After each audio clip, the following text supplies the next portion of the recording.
ओम नमो भगवती वासुदेवाय नमो। नमस्कार बंधुगण आपण मानकु आम यूट्यूब चैनल को स्वागत।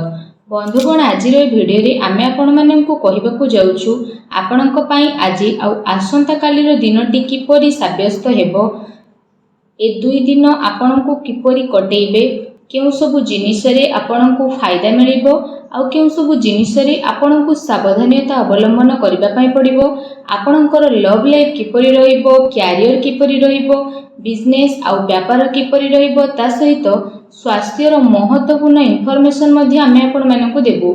आउ ए वीडियो शेष रे आमे आपण मानकु किछि उपाय विषय कहबु जहा द्वारा आपण ए दुई दिन को आहुरी अधिक शुभ और मंगलदायक बनै परिबे। फ्रेंड्स, आगो को वीडियो आरंभ करिया पूर्व आपनको हमर रिक्वेस्ट कि जदि आपण हमर ए चैनल ले नुआ आछथि तो चैनल को सब्सक्राइब करंतु, सांगरे नोटिफिकेशन बेल को मध्ये ऑन करंतु, जहा द्वारा समय समय सह हमर नुआ नुआ वीडियो रे नोटिफिकेशन आपणक पाखरे पहुंचिबो। आसंतु जानिबा किपरि रहिबो आपणक पई आजि आउ आसंता कालीर दिन। सबुठारु प्रथमे आमे आपण मानकु कहिबु कि कोन आपणक पई ए दुई दिन रे सतरे पॉजिटिव रहिबाकु जाउछि। जदि कहिबु फ्रेंड्स, आज आउ आसंता काली आपणक वित्तीय स्थिति रे काफी सुधार आसीबो। किछि नुआ आरंभ करिबा पई ए दुई दिन आपणक पई बहुत ही अनुकूल भरे रहिबो।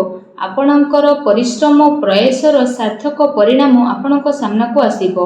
जो माने विवाह योग्य सेमानक पई कोनोसी भल प्रस्ताव मध्य आज घर को आसी पारे। यह सहित जदि आमे कहिबा फ्रेंड्स, समाज एवं संपर्कियों भितर आपणकर प्रभावशाली व्यक्तित्व आउ सरल स्वभाव कारणरू मान प्रतिष्ठा आपणकर बनी रहिबो।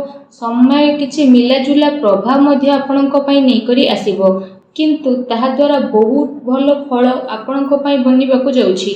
किछि टाइम रे अति संपर्कियों भितर जहा भी क्लेश चलीथिला तो से सबु दूर विशेष भाव में आपणकर हेबो। ता सहित संपर्क रे पुणी थरे मधुरता देखा देबो। प्रतिष्ठित लोकंक सह संपर्क बढ़िबो आउ जहा भविष्यत पई बहुत ही लाभदायक सिद्ध हेबो। धार्मिक स्थल को जीवार प्रोग्राम मध्ये आपणकर बनिबो, जहा द्वारा बहुत अधिक शांति एवं हल्कापन आपण विशेष भाव में अनुभव करिवे। घरे सुख सुविधा संबंधित वस्तुर किणा किणी मध्ये करिवे। कोनोसी दामी उपहार मध्ये आपनको मिली पारे। विद्यार्थी मानक विषय जदि कहिबा, विद्यार्थी माने तांको चाकरी संबंधित कोनोसी क्षेत्र रे इंटरव्यू रो जोगो मध्ये बनुछि। सेथि पई पूरा परिश्रमर सहित निजर कार्य रे प्रयास करंतु। निजर सिद्धांत रे कोनोसी भी प्रकार समझौता आज आपण आदु करंतु नाही। प्रभावशाली एवं प्रतिभावान लोकों सह अधिक टाइम आपण स्पेंड करिवे। एहा द्वारा आपणकर आत्मबल एवं आत्मविश्वास रे वृद्धि हेबो तथा नकारात्मक विचार मध्ये आपणकर दूर हेबो। भाग्य ठारू अधिक आपण आपणक कर्म उपरे विश्वास रखंतु। दिन आपणक पई आज बहुत ही भल रहिबो। आसंतु जानिबा आपणक पई कोन नेगेटिव रहिबो। जदि कहबा कोनोसी पारिवारिक कथावार्ता को नै भाई भौणी भितर लड़ाई झगड़ा होई पारे। घरर वृद्ध लोकों द्वारा सम्मान को खराब हेबाटू आपण बंचई रखंतु। ता सहित धर्म ना रे केही आपणकर नुकसान मध्ये करि पारे, सेथि पई आपण सावधान रहंतु। घरर कोनोसी वृद्ध लोकों स्वास्थ्य को लेके आपणकर चिंता रहिबो। डॉक्टर को पाखक मध्ये आपण जाई पारती। एहा सहित जदि कहिबा आपणको आपणकर स्वभाव रे ईगो को खत्म करबा पई पड़िबो, जहा द्वारा जहा भी सब प्रॉब्लम थिला सब प्रॉब्लम रे सॉल्व हेबो। कोनोसी भी योजना उपरे काम करबा पूर्वरु आपण विचार थरे करि नियंतु। कोनोसी दुखद समाचार मिलिबा कारणरू किछि टाइम रे आपणको मन रे उदासी आ नकारात्मक विचार मध्ये आसी पारे, किंतु आपण शीघ्र ही से सबरु बाहर को बाहरिबे। विद्यार्थी वर्ग पाठ पढ़ा अपेक्षा फालतू कथाबार्ता रे ध्यान केंद्रित करिवे। निजर महत्वपूर्ण कागज पत्र को बहुत ही अधिक संभाली के रखंतु, काहेकि ना जदि हजि जीवो तो मिलिबा बहुत ही कष्ट साध्य हेबो। घरे छोट कथा रे अकारण रे चिंता उत्पन्न हेबो, सेथि पई अधिक क्रोध करिबा ठारू दूरी रुहंतु। सामाजिक गतिविधि रो अधिक ध्यान न देई कि किछि अति संपर्कीय लोक आपणक उपरे नाराज होई पारंती, किंतु एक कथा उपरे ध्यान न देई आपण आपणकर कर्म उपरे लागि रखंतु। घरर वरिष्ठ लोकंकर मान सम्मान अवश्य बनिकी रखंतु। आसंतु जानिबा आपणकर लव लाइफ किपरि रहिबो। तो जीवन साथींकर भावनार आपण सम्मान करंतु। एहा द्वारा संबंध आहुरी अधिक मजबूत हेबो। ପ୍ରେମ ସମ୍ବନ୍ଧ ଆପଣଙ୍କର ମର୍ଯ୍ୟାଦାପୂର୍ଣ୍ଣ ରହିବ। କୌଣସି ବିପରୀତପୂର୍ଣ୍ଣ ଲିଙ୍ଗୀ ଅଚାନକ ମିଳିବା କାରଣରୁ ଆପଣଙ୍କୁ ଆଶ୍ଚର୍ଯ୍ୟଜନକ ପ୍ରସନ୍ନତା ମଧ୍ୟ ଅନୁଭବ ହେବ। ଘର ପରିବାରର ବାତାବରଣ ବହୁତ ହି ସୁଖଦପୂର୍ଣ୍ଣ ରହିବ। ପତି ପତ୍ନୀଙ୍କ ଆପୋଷିକ ସହଯୋଗ ଆପଣଙ୍କ ଘରେ ସୁଖ ଶାନ୍ତି ବନେଇକି ରଖିବ। ପ୍ରେମ ସମ୍ବନ୍ଧରେ ଆଗକୁ ଆସୁଥିବା ଟାଇମରେ ବିବାହରେ ପରିଣତ ହେବାର ପୂର୍ଣ୍ଣ ରୂପରେ ଯୋଗ ବନୁଛି। ଜୀବନ ସାଥୀଙ୍କର ଆପଣଙ୍କୁ ଏବଂ ଆପଣଙ୍କ କାର୍ଯ୍ୟରେ ପୂର୍ଣ୍ଣ ରୂପରେ ସହଯୋଗ ମଧ୍ୟ ମିଳିବ ତଥା ଘରେ ମଧ୍ୟ ଆପଣଙ୍କର ସକାରାତ୍ମକ ବାତାବରଣ ବନି ରହିବ।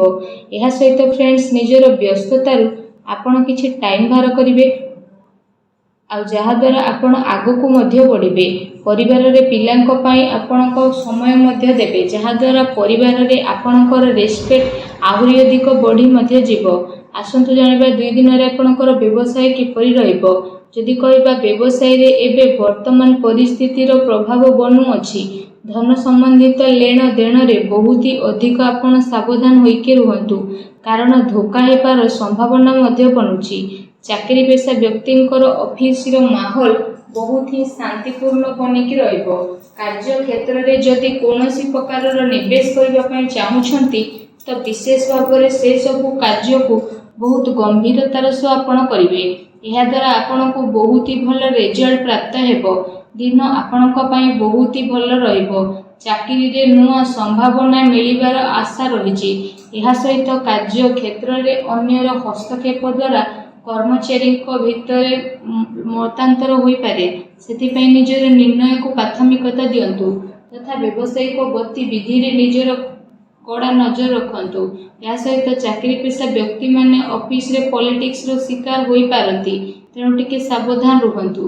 ଏହା ସହିତ ଏ ଦିନରେ ଆପଣ କୌଣସି କାରଣରେ କାର୍ଯ୍ୟକ୍ଷେତ୍ରରେ ଅଧିକ ଟାଇମ ଦେଇପାରିବେ ନାହିଁ, କିନ୍ତୁ ସହଯୋଗୀ ଆଉ କର୍ମଚାରୀଙ୍କର ଉଚିତ ସପୋର୍ଟ ଆପଣଙ୍କୁ ମିଳିବ। ଚାକିରି ପେଶା ବ୍ୟକ୍ତିବିଶେଷଙ୍କୁ ନିଜର ଉଚ୍ଚ ଅଧିକାରୀଙ୍କର ପୂର୍ଣ୍ଣ ରୂପରେ ସହଯୋଗ ପ୍ରାପ୍ତ ହେବ ଏବଂ ବ୍ୟବସାୟିକ କ୍ଷେତ୍ରରେ ଆପଣଙ୍କର କାର୍ଯ୍ୟକ୍ଷମତାରେ ବହୁତ ଅଧିକ ସଫଳତା ମିଳି ମଧ୍ୟ ଯିବ। ସେଥିପାଇଁ ପ୍ରତ୍ୟେକ କାର୍ଯ୍ୟକୁ ଆପଣ ବିଶେଷ ଭାବରେ ବହୁତ ଗମ୍ଭୀରତାର ସହ କରନ୍ତୁ। ଚାକିରି ପେଶା ବ୍ୟକ୍ତିଙ୍କୁ ତାଙ୍କର କାର୍ଯ୍ୟକ୍ଷମତା ପାଇଁ ପ୍ରୋତ୍ସାହନ ପ୍ରାପ୍ତ ହେବ, ଯାହାଦ୍ୱାରା ସେମାନଙ୍କ ମନ ବହୁତ ହି ପ୍ରସନ୍ନ ମଧ୍ୟ ରହିବ।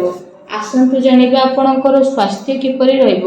ଯଦି କହିବେ 2 ଦିନରେ ଆପଣଙ୍କ ସ୍ୱାସ୍ଥ୍ୟ ବହୁତ ହି ଉତ୍ତମ ରହିବ ତଥା ଆପଣ ଊର୍ଜାରେ ଭରପୁର ରହିବେ। ଆପଣ ନିଜେ ନିଜକୁ କାଫି ସୁଖୀ ଆଉ ଚିନ୍ତାମୁକ୍ତ ମଧ୍ୟ ଅନୁଭବ କରିବେ। ତା ସହିତ ଏ ଦିନର ସମୟ ସ୍ୱାସ୍ଥ୍ୟ ଦୃଷ୍ଟିରୁ ବହୁତ ହି ଭଲ ସମୟ ରହିବାକୁ ଯାଉଛି। ଏହା ସହିତ ଯଦି କହିବା ନିଜର ସ୍ୱାସ୍ଥ୍ୟକୁ ଆହୁରି ଅଧିକ ଭଲ ରଖିବା ପାଇଁ ଆପଣ ପ୍ରତ୍ୟେକ ଦିନ ଯୋଗ କରନ୍ତୁ, ବ୍ୟାୟାମ କରନ୍ତୁ ଏବଂ ସୁସ୍ଥ ରୁହନ୍ତୁ। ଆସନ୍ତୁ ଜାଣିବା ଏ 2 ଦିନରେ ଆପଣଙ୍କ ପାଇଁ କ'ଣ ବିଶେଷ ଉପାୟ ରହିଛି। ଆମେ ଆପଣମାନଙ୍କୁ ଯେଉଁ ଉପାୟ ବିଷୟରେ କହିବାକୁ ଯାଉଛୁ, ଏ ଉପାୟ ଆପଣ ସନ୍ଧ୍ୟା ସମୟରେ କରିପାରିବେ।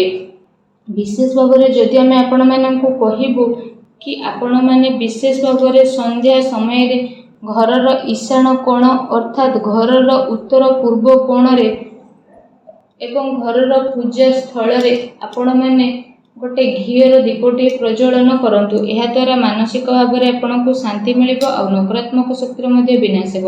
ଭିଡ଼ିଓ କେମିତି ଲାଗିଲା କମେଣ୍ଟ କରିକି ଜଣାନ୍ତୁ। ଚ୍ୟାନେଲରେ ନୂଆ ଆସିଥିଲେ ଚ୍ୟାନେଲକୁ ସବସ୍କ୍ରାଇବ୍ କରନ୍ତୁ। ଧନ୍ୟବାଦ।